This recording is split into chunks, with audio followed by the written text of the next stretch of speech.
मैं हूं आपका जीव विज्ञान शिक्षक और आप देख रहे हैं हमारा अपना YouTube चैनल बायोलॉजी एक्स्ट्रा। आज हम बात करने वाले हैं क्लास 11th बायोलॉजी के यूनिट 3 सेल साइटोलॉजी के topic cell and their structure से न्यूक्लियस की बात। ठीक है,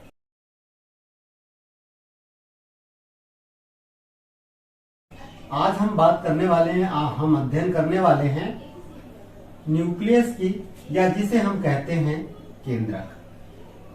ठीक है, आज के इस वीडियो में जब हम केंद्रक की बात करते हैं तो सबसे पहले समझ लेते हैं कि केंद्रक क्या है और इसे और किस नाम से जाना जाता है। देखिए, सबसे पहले आपको एक चीज समझनी पड़ेगी कि जब हम किसी कोशिका का अध्ययन करते हैं, ये एक टिपिकल कोशिका बनाते हैं, तो हम ये क्या देखते हैं कि कोशिका के अंदर एक गोलाकार संरचना पाई जाती है। कोशिका के अंदर एक गोलाकार संरचना पाई जाती है और इस संरचना को हम न्यूक्लियस या केंद्रक कहते हैं। ठीक है, न्यूक्लियस या केंद्रक कहते हैं। न्यूक्लियस को कंट्रोलर ऑफ द सेल भी कहा जाता है। कंट्रोलर ऑफ द सेल भी कहा जाता है, क्योंकि यह कोशिका के अंदर होने वाले समस्त कार्यों पर नियंत्रण रखने का कार्य करता है। देखिए, केंद्रक की खोज का जो श्रेय है वो रॉबर्ट ब्राउन को जाता है। रॉबर्ट ब्राउन ने इसकी खोज की थी 1831 में। ठीक है, केंद्रक का अध्ययन जो है वो कैरियोलॉजी के अंतर्गत किया जाता है। कैरियोलॉजी के अंतर्गत किया जाता है। अब देखिए, कैरियोलॉजी मीन्स दो चीजें समझना पड़ेगा यहां पर। एक होता है कैरियन और दूसरा होता है लोकस। कैरियन का मतलब होता है न्यूक्लियस या केंद्रक और लोकस का मतलब होता है स्टडी। मतलब किसकी स्टडी? केंद्रक की स्टडी। तो कैरियोलॉजी क्या कहलाता है भाई? जीव विज्ञान की वह शाखा जिसके अंतर्गत केंद्रक का अध्ययन किया जाता है। चलिए, अब हम आगे बढ़ते हैं और देखते हैं कि किसी भी जीव में, किसी भी अगर हम लिविंग ऑर्गेनिज्म की बात करते हैं तो लिविंग ऑर्गेनिज्म में मुख्यतः यह केंद्रक या तो सेंटर में होगा या फिर पेरिफेरल रीजन में होगा, परिधि क्षेत्र में होगा या फिर केंद्र में उपस्थित होगा। मोस्टली केंद्र पर उपस्थित होता है। देखिए, किसी भी जीव की कोशिका में, एक कोशिका में जो केंद्रक है उसकी संख्या केवल एक होती है, लेकिन कई बार एक से ज्यादा होती है। जिन कोशिकाओं में केंद्रक की संख्या एक होती है उसे हम एक केंद्रकी या यूनिन्यूक्लिएट भी कहते हैं। वहीं जिनमें एक से ज्यादा केंद्रक होते हैं उनको हम मल्टी न्यूक्लिएट या सिंथेटिकल सेल भी कहते हैं। अब इसके एग्जाम्पल के तौर पे अगर आप देखें तो सबसे बड़ा एग्जाम्पल जो है वो है हमारे ब्लड सेल। ठीक है, आरबीसी डब्ल्यूबीसी जो सेल्स हैं, और सबसे बड़ा एग्जाम्पल वही है। ठीक है, चलिए आगे हम बात करते हैं। जो न्यूक्लियस की जब हम बात करते हैं तो अब आ जाता है कि इसके स्ट्रक्चर कैसी होती है। तो इसके स्ट्रक्चर को समझे तो देखिए, यहां पर मैं स्ट्रक्चर बनाने की कोशिश कर रहा हूं।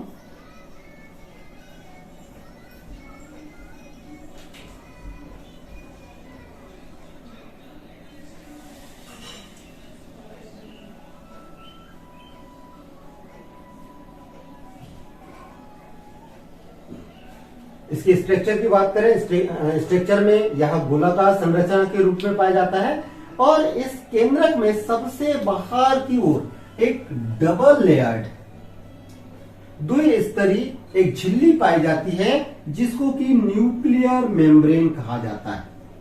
न्यूक्लियर मेम्ब्रेन कहा जाता है, क्योंकि यहाँ डबल स्तरीय है, द्विस्तरीय, तो सबसे बाहर की ओर कौन सा स्तर पाया जाएगा? आउटर लेयर पाया जाएगा, जबकि अंदर की ओर इनर लेयर पाया जाएगा। जबकि दोनों लेयर के बीच में, आउटर और इनर लेयर के बीच में एक स्पेस पाया जाता है और इसको पेरी न्यूक्लियर स्पेस कहा जाता है। इसको पेरी न्यूक्लियर स्पेस कहा जाता है। अब जिसकी लंबाई 1 से लेकर 10, चौड़ाई जो है 1 से लेकर 10 nm के बीच में होती है। अब यहां एक बात और ध्यान में रखना है कि यहां न्यूक्लियर मेम्ब्रेन कंटिन्यूअस नहीं होती, सतत रूप से जो है वो परिपूर्ण नहीं होती, बल्कि बीच बीच में क्या होता है, उनमें छिद्र पाए जाते हैं और इन छिद्रों को जो है न्यूक्लियर पोर कहा जाता है। इनको क्या कहा जाता है भाई? न्यूक्लियर पोर कहा जाता है, केंद्र के छिद्र कहा जाता है। और इन छिद्रों के माध्यम से इसके अंदर के द्रव और साइटोप्लाज्म के अंदर विभिन्न प्रकार के पदार्थों का आवागमन होता है। विभिन्न प्रकार के पदार्थों में मुख्य रूप से प्रोटीन या आरएनए का जो है, आरएनए से मतलब है राइबोसोमल आरएनए, ठीक है, तो उसका जो है वो ट्रांसपोर्टेशन होती रहता है।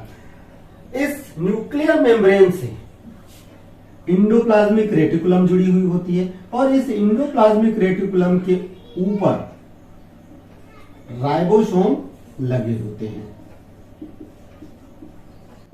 इस प्रकार से राइबोसोम लगे हुए होते हैं।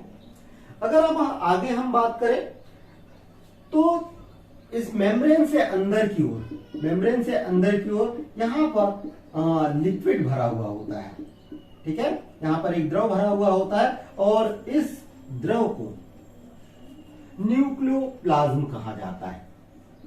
न्यूक्लियोप्लाज्म कहा जाता है। इस न्यूक्लियोप्लाज्म के अंदर झिल्ली विहीन केंद्रिका उपस्थित होता है, ठीक है। ये कैसी है भाई? झिल्ली विहीन केंद्रिका उपस्थित होती है, न्यूक्लियोलस उपस्थित होते हैं, न्यूक्लियोलस, जिसकी खोज फोंटाना के द्वारा की गई है। फोंटाना के द्वारा इसकी खोज की गई है और यह राइबोसोमल आरएनए के निर्माण में महत्वपूर्ण भूमिका निभाती है। चलिए आगे हम बढ़ते हैं। इस न्यूक्लियोप्लाज्म के अंदर अनेक धागेनुमा संरचनाएं पाई जाती है। इन धागेनुमा संरचनाओं को क्रोमेटिन फाइबर कहा जाता है। क्रोमेटिन तंतु या क्रोमेटिन फाइबर कहा जाता है। ये क्रोमेटिन फाइबर आपस में जो गुथ कर क्रोमेटिन नेट का फॉर्मेशन करते हैं और जब ये क्रोमेटिन नेट और ज्यादा कंडेंस्ड हो जाते हैं तब ऐसी अवस्था में यही क्रोमेटिन नेट क्या कहलाते हैं? क्रोमोसोम कहलाते हैं। और इन्हीं क्रोमोसोम को अनुवांशिकता के वाहक कहा जाता है। ये अनुवांशिक लक्षणों को एक पीढ़ी से दूसरी पीढ़ी में ले जाने का कार्य करते हैं। क्यों? क्योंकि क्रोमोसोम के अंदर जीन्स लगे होते हैं और ये जीन्स अनुवांशिक लक्षणों का निर्धारण करते हैं और इन्हीं जीन्स के माध्यम से अनुवांशिक लक्षण क्रोमोसोम के द्वारा एक पीढ़ी में से दूसरी पीढ़ी में पहुंचाया जाता है। इस कारण से इसे अनुवांशिकता के वाहक कहते हैं। अब हम देखते हैं कि गुणसूत्र के कार्य क्या होते हैं। गुणसूत्र के कार्यों की बात करें तो गुणसूत्र के मुख्य रूप से हम 2 से 3 कार्यों की बात करेंगे। 2 से 3 कार्यों की बात करेंगे। सबसे पहला फंक्शन की जब हम बात कर रहे हैं तो यहां पर केवल 2 से 3 कार्यों की मैं बात कर रहा हूं। सबसे पहला कार्य मैंने जैसा कि आप लोगों को बताया कि केंद्रक को कंट्रोलर ऑफ द सेल कहा जाता है। क्या कहते हैं भाई? कंट्रोलर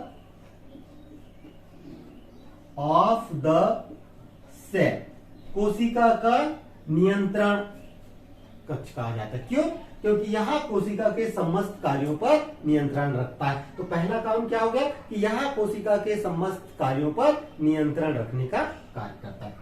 दूसरी चीज देखिए, दूसरी चीज क्या है भाई, इसके अंदर क्या पाया जा रहा है, क्रोमेटिन तंतु पाए जाते हैं जो क्रोमोसोम में परिवर्तित होते हैं और अनुवांशिक लक्षणों को एक पीढ़ी से दूसरी पीढ़ी में ले जाने का काम करते हैं। तो आप लिख सकते हैं कि केंद्रक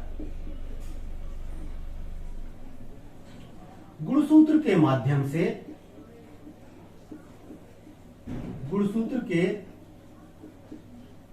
माध्यम से अनुवांशिक लक्षणों को एक पीढ़ी से दूसरी पीढ़ी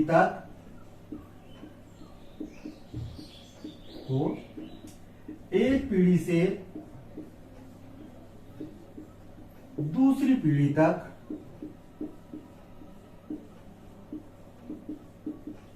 ले जाने का कार्य करते हैं।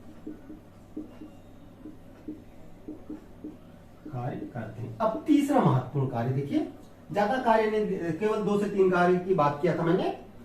तो तीसरा कार्य क्या है भाई, अनुवांशिक लक्षणों को निर्धारित कौन कर रहा है, जीन्स। और जीन्स कहां पाए जा रहे हैं, गुणसूत्र के ऊपर लाइनर सीक्वेंस में पाए जाते हैं। और गुणसूत्र कहां है, केंद्रक के अंदर। तो यहां पर आप लिख सकते हैं अनुवांशिक लक्षणों का निर्धारण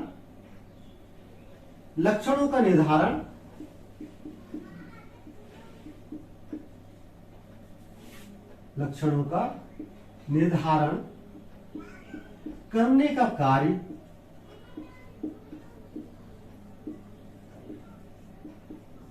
जीन्स के माध्यम से केंद्रक के द्वारा किया जाता है। तो दोस्तों, हमने मोटे मोटी बातें केंद्रक के संबंध में, उसकी संरचना को हमने जाना। उम्मीद करूंगा कि ये बहुत ही आसान सा वीडियो, बहुत सा आसान सा चैप्टर आपको आसानी के साथ समझ में आ जाएगा। चलिए फिर मिलते हैं एक नए वीडियो के साथ, तब तक के लिए नमस्कार।